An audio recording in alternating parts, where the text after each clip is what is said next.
आप सभी का बहुत बहुत स्वागत है हमारे YouTube चैनल पे। आज हम इस वीडियो में सीखने वाले हैं कि जर्नल एंट्री कैसे करते हैं। ये वीडियो उनके लिए है जो स्टूडेंट टैली प्राइम का कोर्स करना चाह रहे हैं। तो सबसे पहले उन्हें जर्नल एंट्री करना आना चाहिए। अगर वो जर्नल एंट्री कर सकते हैं तभी वो टैली प्राइम में वाउचर एंट्री भी कर पाएंगे। और अगर उन्हें जर्नल एंट्री करना नहीं आता है तो टैली प्राइम में वो वाउचर एंट्री नहीं कर पाएंगे। उनको समझ में ही नहीं आएगा कि ये वाउचर एंट्री कैसे करना है हमें।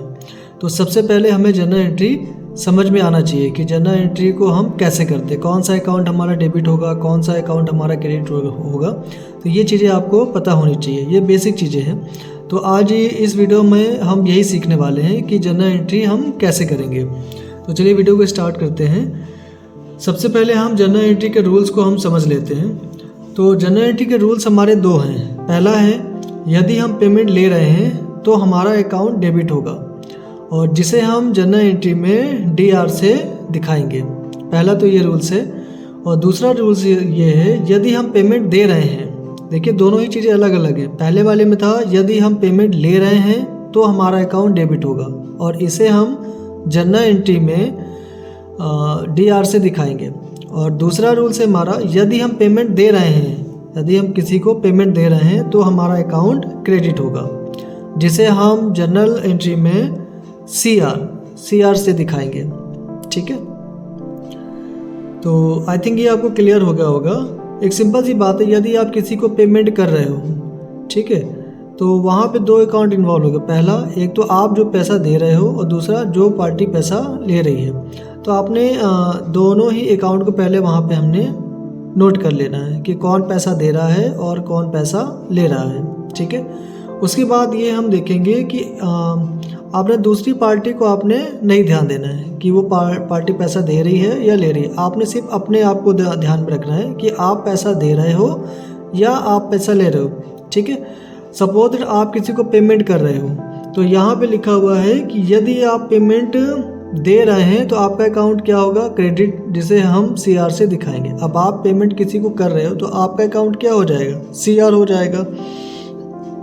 जब आपका अकाउंट CR हो जाएगा तो दूसरा अकाउंट ऑटोमेटिक क्या हो जाएगा, DR, जस्ट अपोजिट। ठीक है, तो आपने दूसरी वाली पार्टी को ध्यान में नहीं रखना है। आप सिर्फ अपने पे फोकस करो कि आप क्या कर रहे हो, आप पेमेंट दे रहे हो या आप पेमेंट ले रहे हो। यदि आप पेमेंट दे रहे हो तो आपका अकाउंट क्रेडिट हो जाएगा, तो सामने वाली पार्टी का अकाउंट ऑटोमेटिक क्या हो जाएगा, जस्ट अपोजिट, यानी DR हो जाएगा। और यदि आप पेमेंट ले रहे हो तो आपका अकाउंट क्या हो जाएगा, DR, और सामने वाली पार्टी का अकाउंट क्या हो जाएगा, जस्ट अपोजिट, यानी क्रेडिट, CR। ठीक है, अभी हम जब जर्नल एंट्री करेंगे तो उसमें आपको और अच्छे से क्लियर हो जाएगा। तो ये आपको रूल्स हैं दो हमारे पास जर्नल एंट्री के, तो वो मैंने आपको बता दिया कि किस रूल्स पे हम आगे जर्नल एंट्री करने वाले हैं। यहाँ पर हमारे पास एक जर्नल एंट्री है जिसमें है कि on January 1, 2024 Shivram Institute of Computer Education started a business with cash ₹20 lakh. यानी शिवराम इंस्टीट्यूट ने 1 जनवरी 2024 को अपनी कंपनी को स्टार्ट किया हुआ है और कितने रुपए से, 20 लाख रुपए से। तो यहाँ पर पहले हम ये देखेंगे कि कौन से दो अकाउंट हमारे इन्वॉल्व हैं इस जर्नल एंट्री के लिए।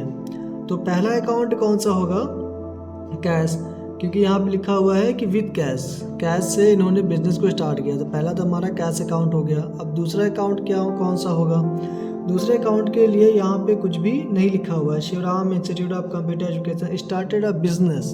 तो जब हम बिजनेस स्टार्ट करते हैं तो फर्स्ट हमारे पास एक कैपिटल अकाउंट हमारा इन्वॉल्व हो जाता है। जितना, अब कैपिटल अकाउंट क्यों इन्वॉल्व होता है, जो भी पैसा हम बिजनेस स्टार्ट करते समय लगाते हैं अपने बिजनेस में, तो उस पैसे को हम कैपिटल अकाउंट में हम दिखा देते हैं कि हमने कैपिटल अकाउंट, कैपिटल में होता है पूंजी, कि आप कितने पूंजी से बिजनेस को स्टार्ट कर रहे हो। तो जो भी पैसा आप लगाएंगे अपने बिजनेस स्टार्ट करने के लिए, तो उस पैसे को एज अ कैपिटल हम मान लेते हैं उस बिज़नेस के लिए।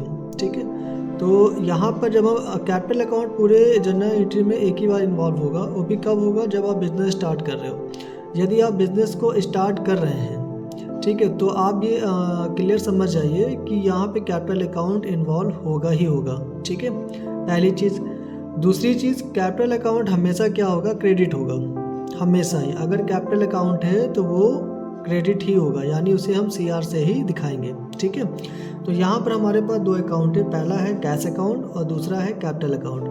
अब कैपिटल अकाउंट अगर CR है तो दूसरा अकाउंट ऑटोमेटिक क्या हो जाएगा, DR। ठीक है, अब इसकी हम जर्नल एंट्री भी करके देख लेते हैं कि जर्नल एंट्री कैसे क्या करना है। पहले तो आपने ये यहाँ पे क्लियर हो गए, आपने यहाँ पे पहले क्या करना है कि आपको पहले ये पता होना चाहिए कि कौन से 2 अकाउंट इन्वॉल्व हैं। पहले वो आपने निकालने हैं कि कौन से 2 अकाउंट इन्वॉल्व हैं इसमें। फिर हमने ये देखना है कि कौन सा अकाउंट हमारा डेबिट है होगा और कौन सा अकाउंट हमारा क्रेडिट होगा। और ये जो वर्क है ये रफली वर्क है आपका। अभी आप स्टार्ट कर रहे हो जर्नल एंट्री करना, आप सीख रहे हो, तो ये अभी आपने रफली ही निकालना है। आपने हर एंट्री को ध्यानपूर्वक पढ़ना है और उसमें से ये आपको समझना होगा कि कौन से 2 अकाउंट इसमें इन्वॉल्व होंगे। पहले ये निकालेंगे, उसके बाद फिर हम ये देखेंगे कौन सा अकाउंट क्रेडिट होगा और कौन सा अकाउंट हमारा डेबिट होगा। उसके बाद फिर हम जर्नल एंट्री करेंगे। तो अभी इस वाले में क्या है कि हमारे पास 2 अकाउंट है, कैश अकाउंट है और कैपिटल अकाउंट। अब कैपिटल अकाउंट हमेशा ही क्रेडिट होगा तो दूसरा अकाउंट ऑटोमेटिक डेबिट हो गया। ठीक है, यहाँ तक आपको आई थिंक क्लियर हो गया होगा। अब उसके बाद हम इसकी जर्नल एंट्री कर लेते हैं। जर्नल एंट्री में फॉर्मेट हमारे पास यहाँ पे हमारे जर्नल एंट्री में 5 कॉलम होते हैं। पहला कॉलम है हमारा डेट का और नेक्स्ट कॉलम है हमारे पास पर्टिकुलर, उसके बाद LF का कॉलम है, उसके बाद हमारा अमाउंट के यहाँ पे दो कॉलम है। फर्स्ट कॉलम हमारा अमाउंट का DR का है और दूसरा कॉलम है हमारा CR का, यानी डेबिट और क्रेडिट। ठीक है, डेट में हम डेट को मेंशन कर लेंगे। 1 जनवरी 2024 को बिजनेस स्टार्ट किया था तो 1 जनवरी 2024 यहाँ पे डेट में हम मेंशन कर लेंगे। उसके बाद यहाँ पे हमने पीछे देखा हुआ था कि कैश अकाउंट हमारा डेबिट था और कैपिटल अकाउंट हमारा क्रेडिट था। तो जर्नल एंट्री में जब हम करेंगे तो कैश अकाउंट हमारा ऊपर आएगा, यानी DR वाली जो एंट्री होगी वो पहले आएगी, उसके बाद क्रेडिट वाली एंट्री को हम करेंगे। ठीक है, कैश अकाउंट हम यहाँ पे साइड में लिख देते हैं लेफ़्ट साइड में और राइट साइड में हम DR को शो करा देंगे। कैश अकाउंट हो गया हमारा। नेक्स्ट है हमारा कैपिटल अकाउंट। तो कैपिटल अकाउंट के उसके जस्ट नीचे लिखेंगे और भी सेंटर पे लिखेंगे हम, लेफ़्ट राइट नहीं, सेंटर पे उसके लिखेंगे। और कैपिटल अकाउंट से पहले हम यहाँ पे 2 लगा देंगे इसमें, ये करना है। यहाँ पे अब 2 क्यों लगा रहे हैं, कैपिटल अकाउंट तो हमारे क्रेडिट था, तो क्रेडिट डेबिट में तो DR से हम दिखा देते हैं जर्नल एंट्री में, लेकिन क्रेडिट वाले अकाउंट को हम CR से नहीं दिखाते हैं जर्नल एंट्री में। उसमें हम क्या करते हैं कि उस अकाउंट से पहले हम 2 को लगा देते हैं। ठीक है, मैं आपको फिर से रिपीट कर देता हूँ कि अगर DR वाला अकाउंट है तो उसमें तो हम DR से उसको दिखा देंगे जर्नल एंट्री में, लेकिन जो क्रेडिट वाला अकाउंट है, जो CR वाला अकाउंट है, उसके बाद में हम CR नहीं लिखते, उस अकाउंट से पहले हम 2 लगा देते हैं। ठीक है, उसके बाद यहाँ पे हम इनके अमाउंट को मेंशन कर लेते हैं। अब बिजनेस कितना स्टार्ट किया था, 20 लाख रुपए से। तो कैश अकाउंट हमारा DR है, तो DR वाला जो है तो इसका अमाउंट किस में लिखेंगे हम, DR वाले कॉलम में। उसके बाद कैपिटल अकाउंट हमारा CR है, तो इसका जो अमाउंट है वो हम लिखेंगे CR वाले कॉलम में। ठीक है, जो DR वाली अमाउंट है वो DR वाले कॉलम में और जो क्रेडिट वाली अमाउंट है CR वाली तो वो CR वाले कॉलम में। उसके बाद यहाँ पे हम नरेशन अपडेट कर देंगे। अब नरेशन में क्या लिखेंगे, नरेशन आप जब भी लिखेंगे तो आप बिंग से आप स्टार्ट करेंगे। ठीक है, पहली चीज़। उसके बाद नरेशन में लिखना क्या है, जिस काम के लिए आपने ये एंट्री की हुई है वो आपने नरेशन में मेंशन कर दिया। अब ये एंट्री क्यों की हुई है, बिजनेस स्टार्ट किया था इसलिए हमने ये एंट्री जर्नल एंट्री हमने बनाई हुई है, तो वही आपने नरेशन में भी मेंशन कर देना। Being business started with cash, ये आपने नरेशन में मेंशन कर देना।